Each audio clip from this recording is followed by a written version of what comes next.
North Central's defensive line getting ready for linebacker Randy Wright in the Elmhurst College Blue Jays. Cardinal Joe Antonacci, one of the guys Wright, is trying to stop. We're scoreless and the Cardinals get their rush game going early. Brad Crackle pitches to Nick Hicks on the option. He finds a lane on the outside for 24 yards and a nice first down. 3 plays later and Hicks is at it again. This time he goes right on an option pitch and picks up 9 yards and another Cardinal first down. Later in the drive, it's Crackle keeping it himself. The junior evades some landmines in the backfield for a 12-yard gain. Cardinals get a field goal to go up 3-zip. Next Blue Jay possession, QB Joe Furco pitches to running back Scotty Williams. He gets 7 yards and a late hit penalty tacked on to get into Cardinal territory. 3rd and 2 at the 17, Furco hits Rodney Payton on a slant route to pick up a quick 15 yards. From there, Williams punches it in for 2 yards, and North Central is trailing 7-3.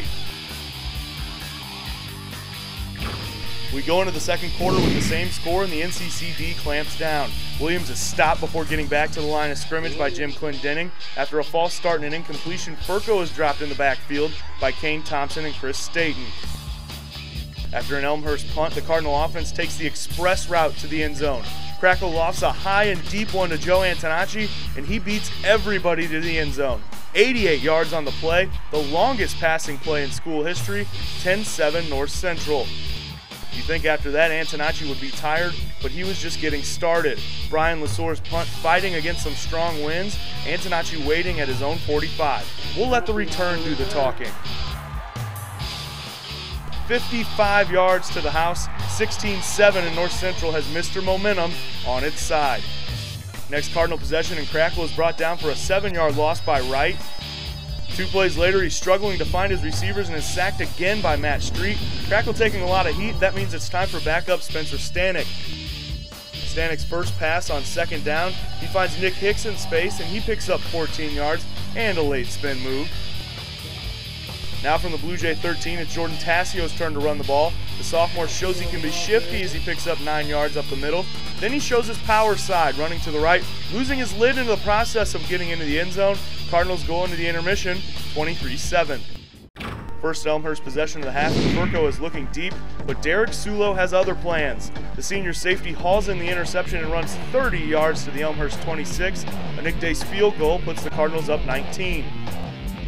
Later in the quarter, Lesor back to punt again. A whistle to start the clock freezes some of the Blue Jays, but Antonacci isn't phased. He takes the punt on a bounce, and haven't we seen this before? The junior turns on the burners and streaks up the left sideline for 64 yards. Doesn't make it to the end zone, but is brought down inside the 5.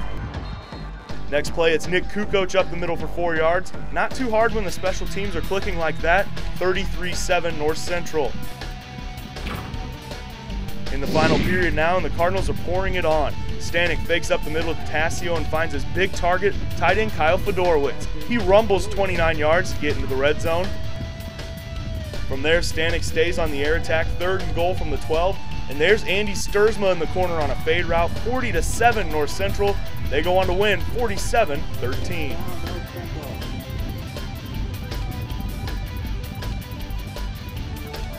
Just knowing that we can have, the other quarterback come and step in and know that we trust him and that he's going to make his reads and everything takes a lot of weight off of our shoulders and knows that we can just go out there and play football. It really helps when you got a great offense and defense around you. I mean, our defense did great all day, and our offensive line had plenty of protection. And I mean, when you're second string, you always just got to be ready. Every week you can see the blocking's gotten better and better and better. And on the first return, there was really nobody touched me for about 35 yards. So at that point, it's my fault for not getting it in. So it's going to be a big factor for us because we're playing great defense, so the field position's huge. During the game, we made adjustments on our pass rush. We noticed that they were kind of soft setting us, so we just started bull rushing more. And when we saw they were coming out at us more, we worked the edge again. Just adjustments throughout the whole game really helped out. We were just trying to keep contained because he's a pretty slippery quarterback, and he got out of a couple plays. So our main thing was just keeping contained, keeping him in the pocket. I think they're the best team in the league without question. I mean, Wheaton's a good team, so you can never say one team's going to win. But with the speed they have and the defense they're playing with, they're running the ball well. It's going to be a heck of it. It's always a Wheaton North Central game is exciting every time, but people are going to have a hard time dealing with the speed of this team.